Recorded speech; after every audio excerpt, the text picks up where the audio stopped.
probably one of the best, or I guess you say worst examples of these large companies that take advantage of their workforce is, of course, Amazon.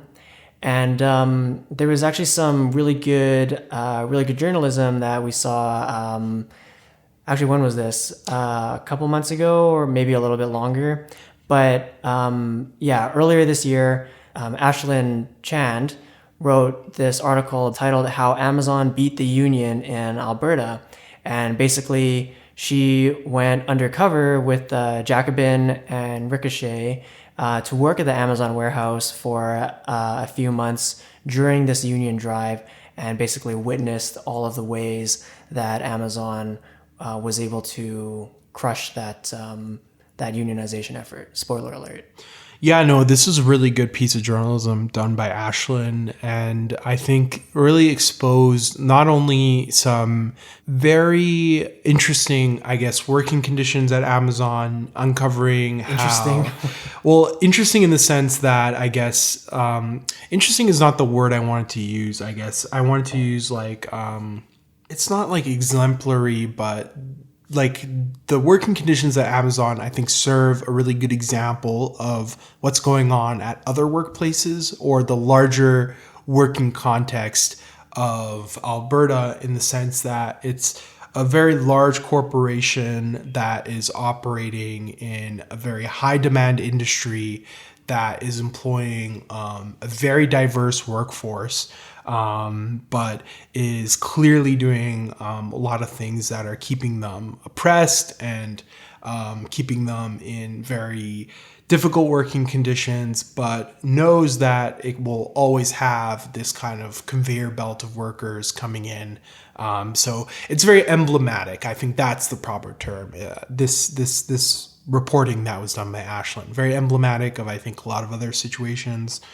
And I think also of the labor organizing effort and the pitfalls and maybe some lessons that can be learned from this failed effort because of the approach that the Teamsters used to try to organize. I think their approach was maybe characterized as old-fashioned, out of touch, for sure. That's a word that Ashlyn said. So yeah, I think there's lessons to be learned from that, for sure, because the need for unions and the need for organization within workplaces like this isn't going anywhere, and the working conditions aren't going anywhere either. So I think yeah, it's a great piece of reporting to continue the conversation and to definitely learn things from as well. Okay, so then you should say, and I got to actually get Oh to, yeah, okay, yeah, that's true.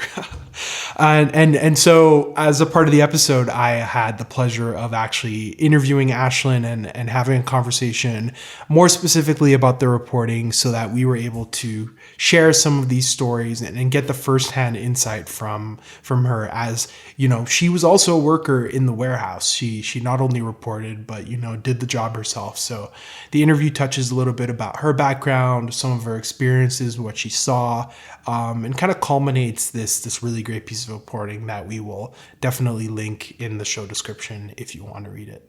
So I wrote an article for Ricochet on migrant housing, and essentially I pitched another article to Ricochet afterwards, like 2 or 3 months after that article, which they rejected, but they had this other opportunity. And essentially they were like, oh, we want to send someone to an Amazon warehouse, whichever is nearest to you, and kind of work there for like 3 months. And then while I was working at the YEG facility, Teamsters announced that they were going to try and unionize Amazon in Canada. And so Nishku's facility was on that list. And so they started the union drive halfway through my employment. And so I ended up staying a little bit longer. I started in June, and then I left in like mid-October. And yeah, I just kind of like stumbled upon it in that I don't really have a lot of, like, I'm still new to the industry, and I am still new to journalism, and I don't have like a huge background, a large background in investigations. So this is like a good opportunity that I was like met with to kind of like practice those skills and kind of like learn more about Amazon. And I've always been interested in labor and kind of like learn more about labor in that way as well. But I also come from like a working class family background. Like most of my family members have worked in like this service industry or in like factories or in construction, stuff like that. Amazon work is something that like is like closely linked to like my family and friends. Like many of us are typically like lower class people. So essentially that's how I kind of like stumbled upon it. Can you maybe describe what your initial impressions were of the working conditions, but I guess also the working environment? So the people that you're working with and the kind of work and the impact that that work had on your life and your time there? It was interesting. Like they call it an interview, but it's not really an interview. You kind of already have the job. So you come in there, you like send your resume, and then like 2 weeks later, you come and talk to this HR person and choose your shifts. Essentially, we weren't really allowed to choose our shifts. It's only like we all start at night as a nighttime worker from 7:15 to 5:45 a.m. And if you want to move to day shift, you kind of have to earn that spot by your productivity, or like essentially like a spot opens up, but that's only available for permanent employees. So you can't be a non-permanent employee and work for day shift. So everybody starts off in night shift. Essentially, they asked if I wanted to do training for like the little machines that they use in the facility to lift heavier items, and I said no at first, and then they were like, oh, but you have to be at least willing to go through training to work here. And I was like, okay, sure, I'll be willing to go through training. And then after that, they also like give you like $100 to buy like shoes, like safety shoes as well.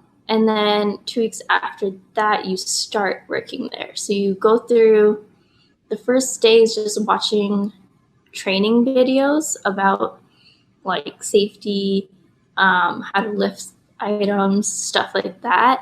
And then the next day, they would have you actually like trying to pack items and kind of like learn like what you're essentially supposed to be doing as a packer. I was on the pack team, so as a packer, yeah. And then it was interesting because it's very like fast paced, and essentially like for other jobs like taping, water spider, which is like bringing boxes to workers, stuff like that. You kind of just are expected to know it. You get like maybe like a little bit of training and you kind of just do it. But like they do kind of like give you 2 weeks to kind of learn everything, but with like very little guidance. Like after like 2 days, you're kind of working mostly on your own. Yeah, and like it's interesting because everybody like complains about the back pain, the feet pain, how much physical labor it is. They're like, oh yeah, the first month was like horrible. You feel horrible. You will be in so much pain, but then you'll get used to it, which is true. The first month was like the first 2 months were absolutely physically painful. And most people usually they don't really work the full 40 hours. They usually try to get voluntary time off, which is sometimes offered like halfway through a shift or before a shift if there's too many workers. They'll offer voluntary time off to workers to kind of like not necessarily fire them, but for that day you're like not working. If you grab it, and it's very like sought out.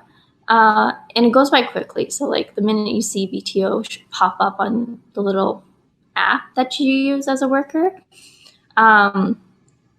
you it would be gone in like literally 10 minutes sometimes.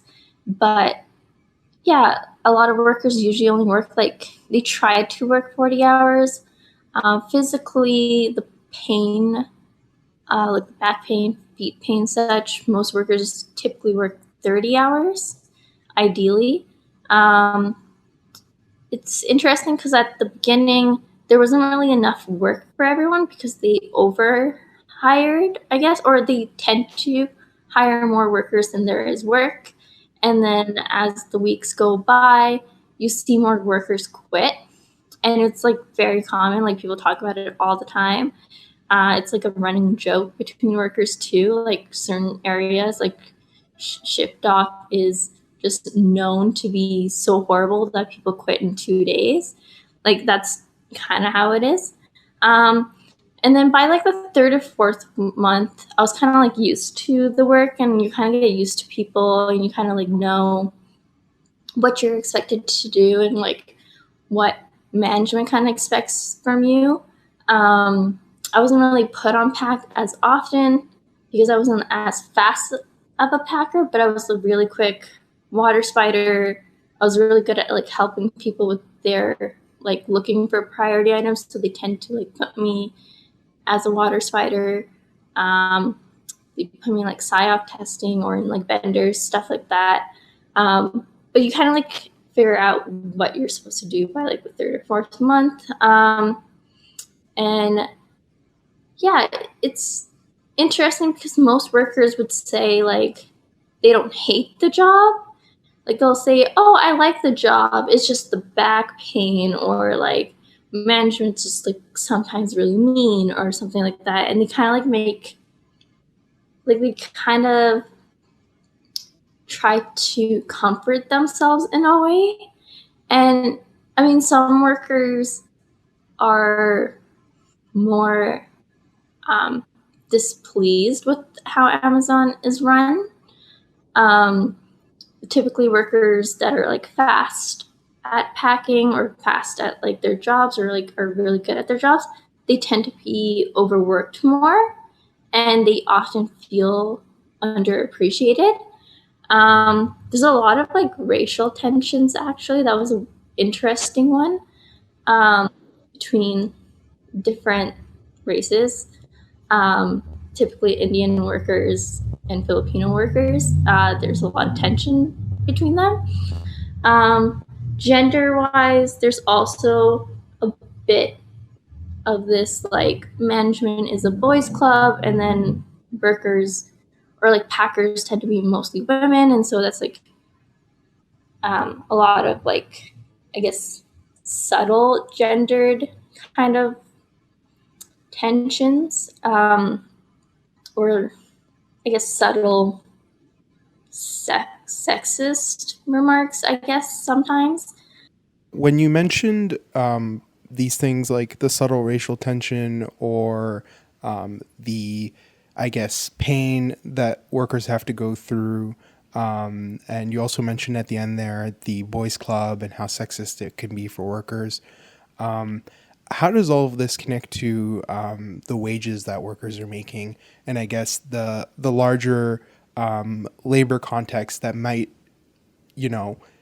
lead people into working in places like this that employ hundreds of people? Can you maybe speak to the larger context that's going on here that might influence these things that are negatively impacting workers? So many of the workers are typically immigrants or first or second gen racialized Canadians, and typically like they come to Amazon typically just looking for work, either to kind of you know pay their bills or to kind of like stay in the country as and get permanent residency. Like that one worker in the article, Layla, she she's Filipino. She like needed papers to stay in Canada, so she needs employment. So she started working at Amazon. A lot of the racial tensions is, in my opinion, is kind of just like Indian and Filipino workers are just an abused workforce in Canada. They often come here looking for work, looking for a better situation from their home countries, or like they're led to believe that Canada could be a place that is better than the Philippines or India. And they kind of accept work that they may not be getting a fair wage for, that has dangerous working conditions, just because they can't get any other work. And essentially, even like with the gendered aspect of it, a lot of these women, they often can't stay longer. They can't stay at work longer than they're expected to. So like to get into management, there's an expectation that you move up. So you start as like an associate, and then you move to like a process assistant. But to be a process assistant, you have to work like overtime, I think. And then to go from there, you might get hired as an area manager. But the reality is most area managers are Canadian educated students. So typically it's this kind of like carrot on a stick. Like if you work hard, if you stay here long enough, you might eventually end up in a place where you have a permanent job, where you get better wages, where you get like better working conditions. But the reality is most of these workers either quit or they just aren't eligible for better wages, or like for opportunities that promise better wages. So, yeah, moving to the union drive that launched when you were working there, can you maybe talk about the motivation for unionizing and why that was a push that was made by union organizers in Edmonton, specifically for the Amazon plant? I think because there's just been a lot more workers kind of pushing back. The pandemic kind of revealed that workers are, insanely important for our lifestyle, for everything that happens in Canada. But a lot of times workers don't get fair treatment, especially during the pandemic. A lot of their safety and health was compromised. And now you're seeing a lot of workers kind of, pushing back, demanding more.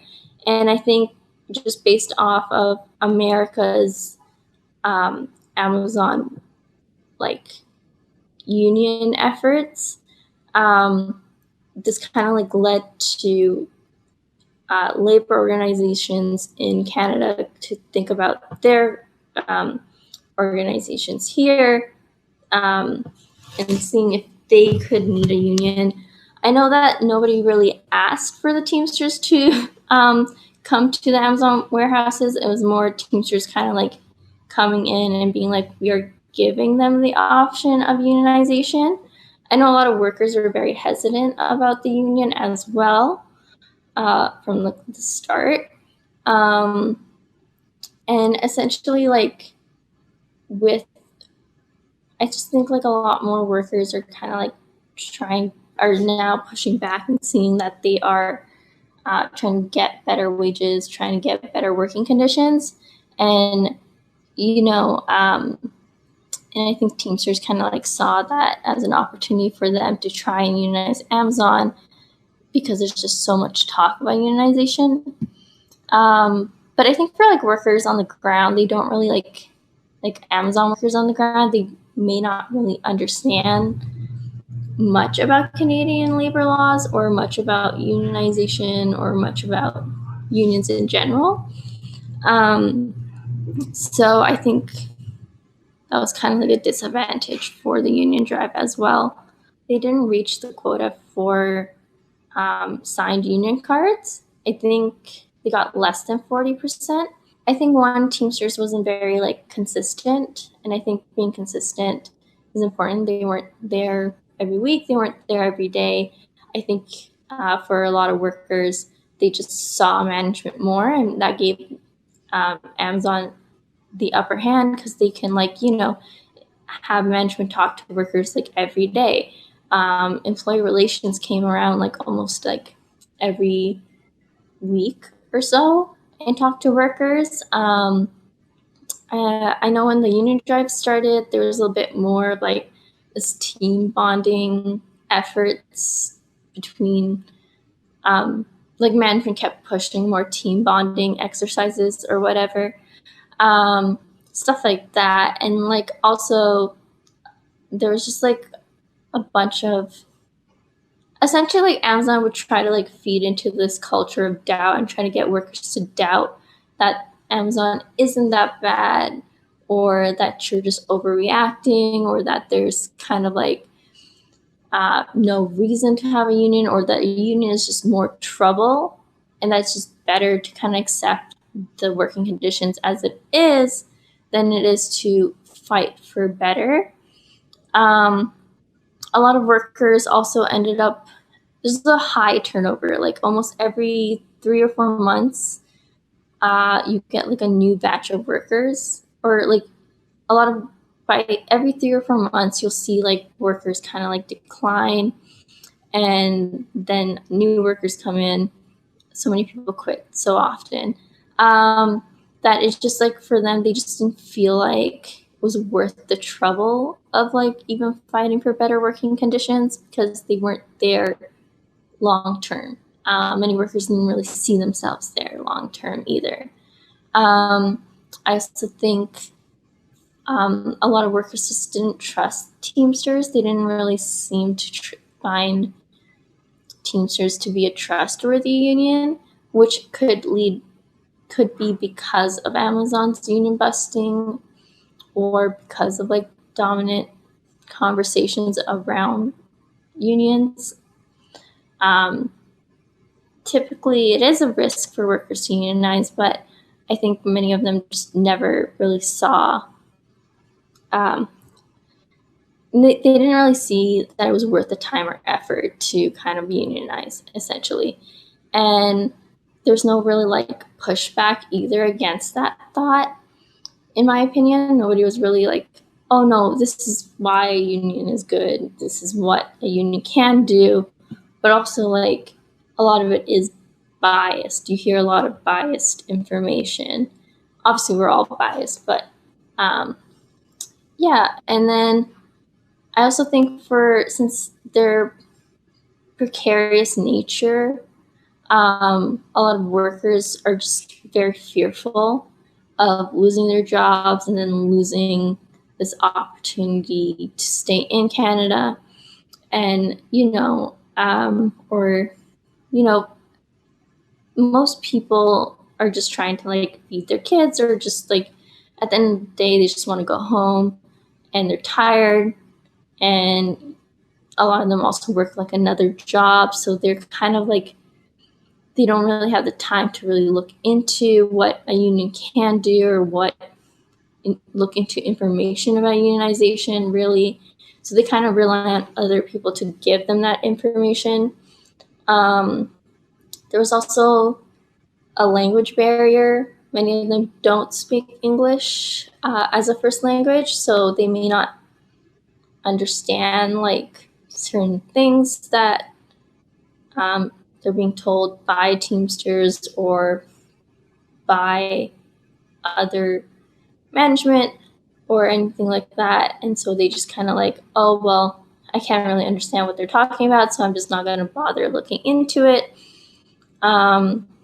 Yeah, and I guess there's like multiple reasons why like the union drive failed. Teamsters is like very traditional in their approach. They're kind of like, a lot of them are also older, and I don't think they've. I just don't think like a traditional approach works anymore. Misinformation and like you're always bombarded with information just because of like social media and like technology advancements, and like you kind of have to like push other information to workers in some way, and especially since a lot of immigrants can easily be misled by more powerful people or powerful organizations to believe one thing. It does take a lot more effort to kind of push, I guess. Um, you kind of have to like fight for them. You kind of have to like spend a lot more time convincing them and kind of like showing like what you can really do for them.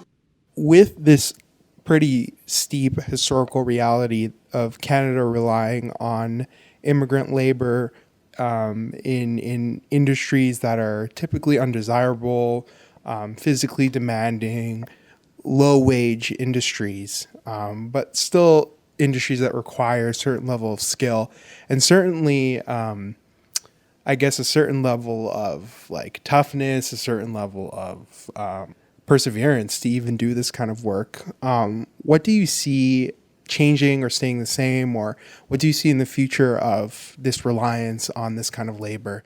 Yeah, I think immigrant labor is just going to be used even more in the future, actually. I think, like, I heard that Canada's like bringing in like 2 million Filipino workers in the next 2 years or something like that. Um, I don't remember the number exactly, so don't quote me on that. But yeah, they're bringing in more workers as the borders open up, as like our labor demands increase. Amazon, especially during COVID and like the pandemic, people rely on e-commerce a lot more, and they've gotten so comfortable with it that immigrant labor is just going to be like used even more. I really think it could go. Canada could be doing so much more to better protect immigrants, and if they really need this labor, they should be doing better to ensure that they aren't being mistreated. Um, I would like to see more. I would like to see Canadian labor movements kind of like push to include immigrants more. I think there's been some like really great um, labor organizations popping up. I think there was one in Ontario with I forgot their name, but like with Indian restaurant workers. They've been advocating for them. Um, and like hopefully that momentum only ever increases. Um, but I don't think immigrant labor is going to go anywhere. I don't think it will ever really decrease or anything like that. But I do think people should be pushing for more. People should be trying to include immigrants more in their labor movements. I feel like a lot of times people kind of forget about them. Um, and also kind of like looking at intersections of like gender and race would also better our labor movements. I don't really, I'm not a hopeful person. I'm more pessimistic, so I don't really think much will change, but at the same time, you never really know.